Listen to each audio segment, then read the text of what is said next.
सत्संग जी प्यार नाल कहना धन निरंकार जी। सत्संग जी कैसे हैं आप सभी, कमेंट बॉक्स में ज़रूर बताइएगा। आज हाजिर हूँ एक बहुत ही प्यारी और दिल छू लेने वाली खास साखी के साथ। तो आइए संतो जी आज की साखी सुने। सत्संग जी फोन की घंटी तो सुनी, पर आलस के कारण ऋचा रजाई में ही लेटी रही। उसके पति राकेश को ही आखिर उठना पड़ा। दूसरे कमरे में पड़े फोन की घंटी बजती ही जा रही थी। इतनी सुबह कौन हो सकता है जो सोने भी नहीं देता। इसी चिड़चिड़ाहट में राकेश ने फोन उठाया और कहा, हेलो कौन। तभी दूसरी तरफ से आवाज़ सुन राकेश की सारी नींद खुल गई। राकेश ने कहा, नमस्ते पापा। तभी दूसरी तरफ से आवाज़ आई, बेटा बहुत दिनों से तुम्हें मिले नहीं, सो हम 9 बजे की गाड़ी से आ रहे हैं। दोपहर का खाना तुम्हारे साथ ही खाएंगे, थोड़ा समय व्यतीत करेंगे और फिर शाम को 7 बजे की गाड़ी से वापस लौट जाएंगे, ठीक है। राकेश ने कहा, हाँ पापा ठीक है, मैं स्टेशन पर आपको लेने आ जाऊंगा, आप चिंता नहीं कीजिएगा। फोन रखकर राकेश अपने कमरे में आया और अपनी पत्नी ऋचा को बताया, ऋचा आज मम्मी पापा 9 बजे की गाड़ी से आ रहे हैं और दोपहर का खाना हमारे साथ ही खाएंगे, कुछ अच्छा सा बना देना। राकेश की ये बात सुनकर ऋचा का गुस्सा 7वें आसमान पर चढ़ गया और वो कहने लगी, रविवार को ही तो आपकी ऑफिस की छुट्टी रहती है, उस दिन सोने का मौका मिलता है और कोई रविवार को भी सोने नहीं देता। छुट्टी के दिन भी सबके लिए खाना बनाओ, पूरी नौकरानी बना दिया है। गुस्से में ऋचा उठी और बड़बड़ाते हुए बाथरूम चली गई। राकेश हक्का बक्का हो उसे देखता ही रह गया। जब वो बाहर आई तब राकेश ने पूछा, क्या बनाओगी? तो गुस्से से भरी ऋचा ने जवाब दिया, अपने को तल के खिला दूंगी। राकेश चुप रहा और मुस्कुराता हुआ तैयार होने लग गया। स्टेशन जो जाना था। थोड़ी देर बाद राकेश अपनी पत्नी ऋचा से ये बोलकर निकल गया कि वो मम्मी पापा को लेने जा रहा है। ऋचा भी बहुत ही गुस्से में थी और बड़बड़ाते हुए खाना बना रही थी। दाल सब्जी में नमक मसाले ठीक हैं या नहीं, इसकी परवाह किए बिना बस कड़छी चलाए जा रही थी। कच्चा पक्का खाना बनाना बेमन से पराठे तलने लगी, तो कोई कच्चा तो कोई जला हुआ। आखिर उसने सब कुछ खत्म किया। फुर्सत की सांस लेते हुए सोफे पर बैठ मैगजीन के पन्ने पलटने लगी। उसके मन में तो बस यही चल रहा था कि सारा संडे खराब कर दिया, बस अब तो आएं, खाएं और वापस जाएं। थोड़ी देर में घर की घंटी बजी तो बड़े बेमन से वो उठी और दरवाज़ा खोला।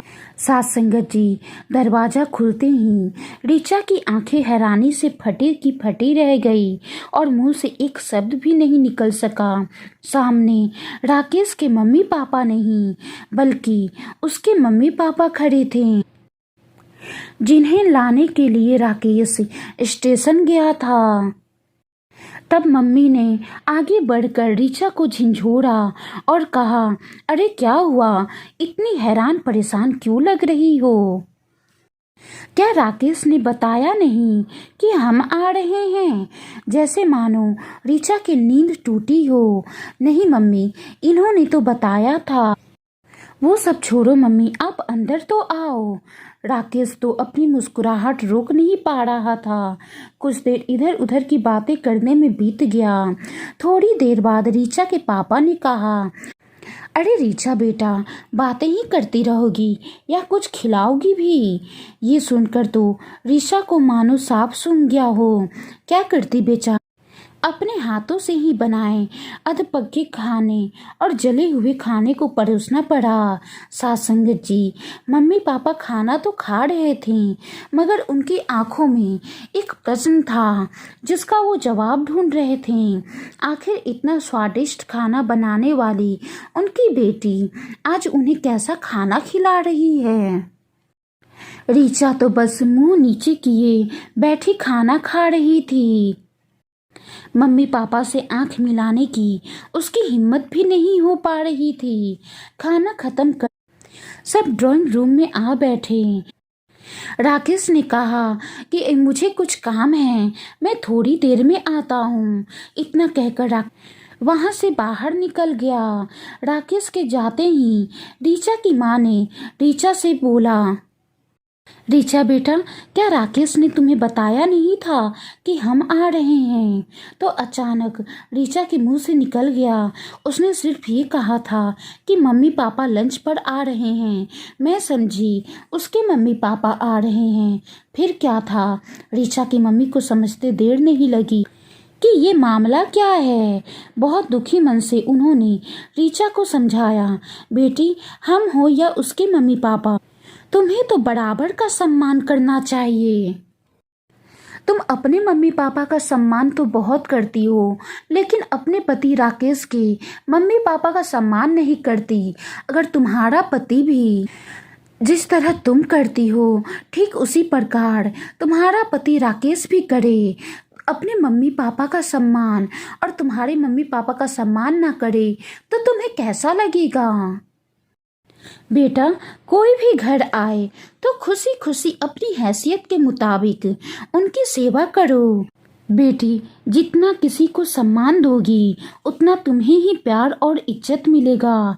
जैसे राकेश हमारी इज्जत करता है, उसी तरह तुम्हें भी उसके माता पिता और संबंधियों की इज्जत करनी चाहिए। रिश्ता कोई भी हो, हमारा या उसका, कभी फर्क नहीं करना। ऋचा की आंखों में आंसू आ गए और अपनी को शर्मिंदा महसूस कर उसने अपनी माँ को वचन दिया कि आज के बाद फिर ऐसा कभी नहीं वो करेगी।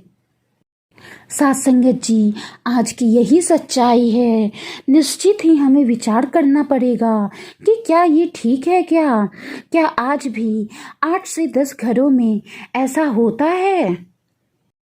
आज भी 8 से 10 घरों में ऐसा होता है, तो क्या ऐसा होना चाहिए?